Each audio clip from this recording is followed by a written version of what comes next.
Chhava picture पाहिला? छावा? हो. म्हणजे काय, कसा वाटला? खूप छान वाटला. आणि जे काही शंभू राजांना औरंग्याने जे हाल अपेष्ट केले ते त्या पिक्चर मधनं अनुभवले आणि ढसा ढसा ढसा ढसा रडलो की ज्या राजाने आपल्यासाठी हे स्वराज्य निर्माण करून दिलं, आपल्याला जगण्याची दिशा दिली, त्या राजाचे एवढे हाल झालेत. तर त्या छाव्यातनं मी एकच घेतलं की त्यांचे जे आचार विचार आहेत ते नसानसात आपण भिनवायचे आणि मगच बोलायचं. छावा पिक्चर मुळे लोकांच्या भावना उफळून आल्यात. म्हणजे आताच वाद निर्माण झालेले की औरंगजेबाची कबर काढून टाकली जावी. तुम्हाला काय वाटतंय? घ्या, औरंग्याची कबर हे आपल्या मराठेशाहीचं प्रतीक आहे, पराक्रमी. ज्याने महाराष्ट्राला त्रास दिला त्या औरंग्याला आपल्या म्हणजे तारा राणीनी म्हणजे शंभू राजांना मारल्यानंतर तारा राणींनी त्यांना याच मातीत गाडलं आणि ती जी काय जागा दिली ती महाराष्ट्राने भीक म्हणून दिली. घ्या ना तुम्ही. त्याच्यामुळे जो जो महाराष्ट्राकडे वाकड्या नजरेने बघेल त्याचा असाच नसतं नाबूत, त्याचं असंच थडग या मातीत रोवून आमच्या मराठा लोकांचा, आमच्या छत्रपती शिवाजी महाराजांचे, आमच्या छत्रपती शंभू महाराजांच्या मावळ्यांचा हा पराक्रम हा जगाला बघू दे ना. ते थडग काढून आता बरं काढलं, काय करणार ना लोकांची कोण लोक कोण येतं, का चिडलं, का करतात लोक म्हणजे कोण ती लोक आहेत? त्यांना इतिहास कळतो? ते शिकलेले आहेत का नाही? त्यांना छत्रपती शिवाजी महाराज कळलेत का नाही? त्यांना छत्रपती संभाजी महाराज कळलेत की नाही? ही लोक आहेत का? तर मी म्हणेन नाही. त्यामुळे ते लोक वगैरेंवर चालत नसतं. तुमच्याच आघाडीतील आदरणीय मुख्यमंत्री साहेब म्हणतात की आमची पण इच्छा आहे की कबर काढून टाकावी, बट ती प्रक्रिया आहे की त्यावेळेस ती कबर काढून टाकावी, पण काढून टाकू शकत नाही.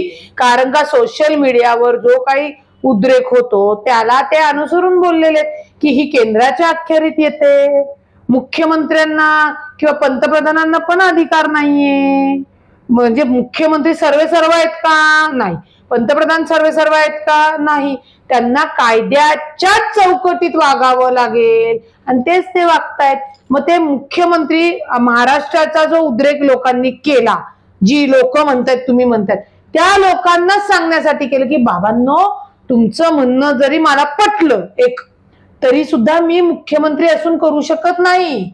कायद्याच्या ते बाहेर आहे. म्हणजे तुमची पण इच्छा आहे म्हणजे काढून टाकावी? नाही, माझी कशाला इच्छा? तुमच्या आघाडीतील पक्षांची माझी काही आघाडी, महायुती आमची आघाडी नाहीये. माझी इच्छा आहे की त्या औरंग्याचं थडगं तिथंच असलं पाहिजे. तो आमचा मावळ्यांच्या सरदारजींच्या इतिहासातील आमच्या तारा राणींचा पराक्रम आहे आणि तो तेवत राहिला पाहिजे. तो रोज बघून औरंग्यासारखी जे दुष्ट विकृत वृत्तीची लोक आहेत त्यांनी स्वतःला आधीच आवर घातला पाहिजे, स्वतःच्या विकृतींना मारलं पाहिजे. ते आमचं प्रतीक आहे. त्यामुळं ते कबर बिबर काढाबिडा मी शिकली हो, मी वकील आहे. मी हे असले ही लोक ती लोक असल्या लोकांवर नसते चालत. नाही, लोकांचा नाही, मी मुख्यमंत्र्यांचा संदर्भ दिलाय तुम्हाला. मुख्यमंत्र्यांनी सांगितलं ना मी काढू शकत नाही.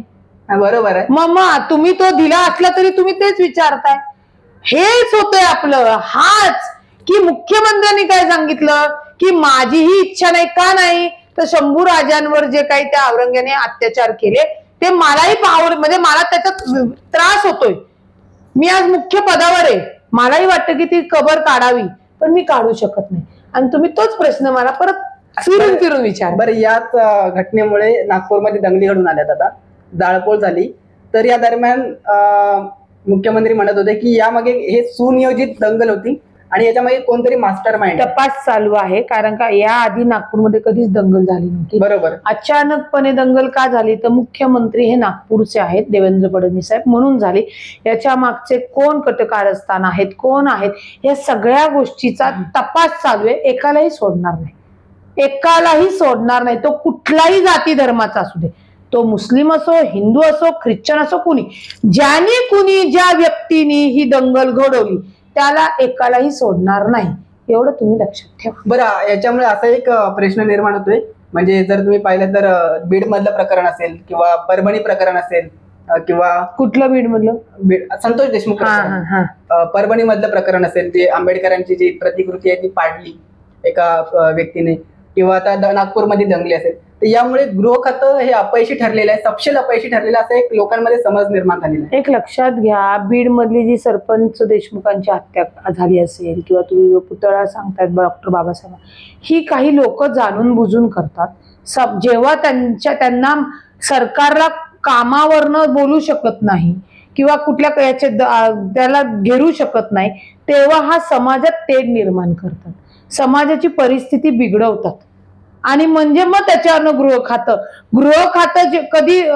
खातं म्हणजे पोलीस, हे कधी, जेव्हा घटना घडल्यानंतर किंवा या घटना घडवणारे ज्या लोकांवर लक्ष ठेवून त्यांची माहिती घेऊन हे करा. नागपूरमध्ये ही घटना कधीच झाली नव्हती, मला वाटतं 92 नंतर तर नाहीच नाही.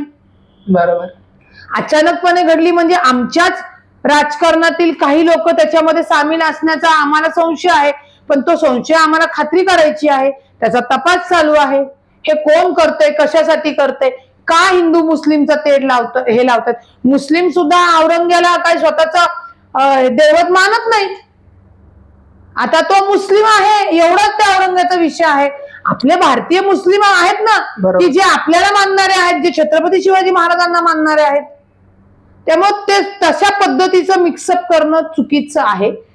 आपल्या लोकांनी, काही जे असंतुष्ट लोक आहेत, हे जे ते करतात, त्यांना एकालाही सोडणार नाही, त्यांच्यावर योग्य ती कडक कारवाई करण्यात येणार.